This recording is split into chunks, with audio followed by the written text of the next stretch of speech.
Genesis chapter 19. The two angels entered Sodom in the evening as Lot was sitting in Sodom's gateway. When Lot saw them, he got up to meet them. He bowed with his face to the ground and said, "My lords, turn aside to your servant's house, wash your feet, and spend the night. Then you can get up early and go on your way." "No," they said, "we would rather spend the night in the square." But he urged them so strongly that they followed him and went into his house. He prepared a feast and baked unleavened bread for them, and they ate. Before they went to bed, the men of the city of Sodom, both young and old, the whole population, surrounded the house. They called out to Lot and said, "Where are the men who came to you tonight? Send them out so we can have sex with them." Lot went out to them at the entrance and shut the door behind him. He said, "Don't do this evil, my brothers. Look, I've got 2 daughters who haven't been intimate with a man. I'll bring them out to you, and you can do whatever you want to them. However, don't do anything to these men, because they have come under the protection of my roof." "Get out of the way," they said, adding, "This one came here as an alien, but he's acting like a judge. Now we'll do more harm to you than to them." They put pressure on Lot and came up to break down the door, but the angels reached out, brought Lot into the house with them, and shut the door. They struck the men who were at the entrance of the house, both young and old, with blindness, so that they were unable to find the entrance. Then the angel said to Lot, "Do you have anyone else here, a son-in-law, your sons and daughters, or anyone else in the city who belongs to you? Get them out of this place, for we are about to destroy this place, because the outcry against its people is so great before the Lord, that the Lord has sent us to destroy it." So Lot went out and spoke to his son-in-laws, who were going to marry his daughters. "Get up," he said. Get out of this place, for the Lord is about to destroy the city."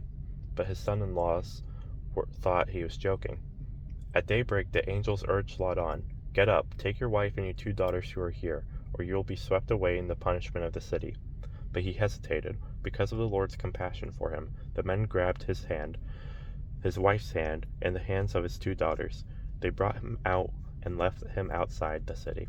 As soon as the angels got them outside, one of them said, "Run for your lives. Don't look back, and don't stop anywhere on the plain. Run to the mountains, or you will be swept away." But Lot said to them, "No, my lords, please. Your servant has indeed found favor with you, and you have shown me great kindness by saving my life. But I can't run to the mountains. The disaster will overtake me, and I will die. Look, this town is close enough for me to flee to. It is a small place. Please let me run to it. It's only a small place, isn't it? So that I can survive."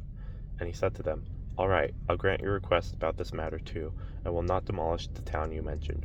Hurry up, run to it, for I cannot do anything until you get there." Therefore the name of the city is Zor. The sun had risen over the land when Lot reached Zor. Then out of the sky the Lord rained on Sodom and Gomorrah, burning sulfur from the Lord. He demolished these cities, the entire plain, all the inhabitants of the cities, and whatever grew on the ground. But Lot's wife looked back and became a pillar of salt. Early in the morning Abraham went to the place where he had stood before the Lord. He looked down toward Sodom and Gomorrah and all the land of the plain, and he saw that smoke was going up from the land, like the smoke of a furnace. So it was, when God destroyed the city of the plains, he remembered Abraham and brought Lot out of the middle of the upheaval, when he demolished the cities where Lot had lived. Lot departed from Zor and lived in the mountains along with his 2 daughters, because he was afraid to live in Zor. Instead, he and his 2 daughters lived in a cave. Then the firstborn said to the younger, "Our father is old, and there is no man in the land to sleep with us, as is the custom of all the land. Come, let's get our father to drink wine so that we can sleep with him and preserve our father's line."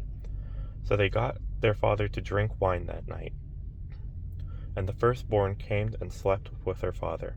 He did not know when she lay down or when she got up. The next day the firstborn said to the younger, "Look, I slept with my father last night. Let's get him to drink wine again tonight so you can go sleep with him, and we can preserve our father's line." That night, again, they got the father to drink wine, and the younger went and slept with him. He did not know when she lay down or when she got up. So both of Lot's daughters became pregnant by their father. The firstborn gave birth to a son and named him Moab. He is the father of the Moabites of today. The younger also gave birth to a son, and she named him Ben-Ami. He is the father of the Ammonites today.